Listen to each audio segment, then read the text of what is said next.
সমর্থনে রোববার সকাল থেকেই অস্ট্রেলিয়ার সিডনির হারবার ব্রিজে জড়ো হতে থাকেন বিক্ষোভকারীরা। বৃষ্টি উপেক্ষা করে ফিলিস্তিনের পতাকা হাতে নিয়ে তারা হাঁটেন পুরো ব্রিজ জুড়ে। ফিলিস্তিনের সমর্থনে স্লোগানে মুখরিত হয় পুরো এলাকা। বিশাল এই সমাবেশ পরিণত হয় অস্ট্রেলিয়ায় গাজা সমর্থনের সবচেয়ে বড় মিছিলে।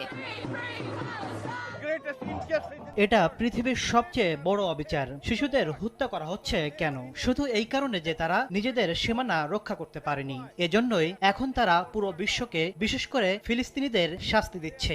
এগিয়ে যাও ফিলিস্তিনিরা, আমরা তোমাদের পাশে আছি। এই বিক্ষোভে অংশ নেন উইকিলিক্সের প্রতিষ্ঠাতা জুলিয়ান অ্যাসাঞ্জো। বলেন, গাজায় যা ঘটছে তা মানবতার বিরুদ্ধে অপরাধ। বিশ্বের উচিত এখনই সোচ্চার হওয়া। অনেক অংশগ্রহণকারী বলছেন, যুদ্ধ নয়, গাজার শিশুদের জন্য, পরিবারগুলোর জন্য শান্তি চান তারা।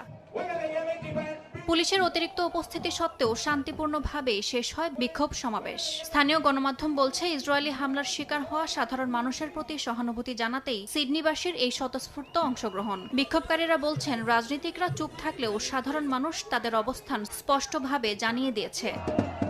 ইয়াসমিন অনন্যা, সময় সংবাদ।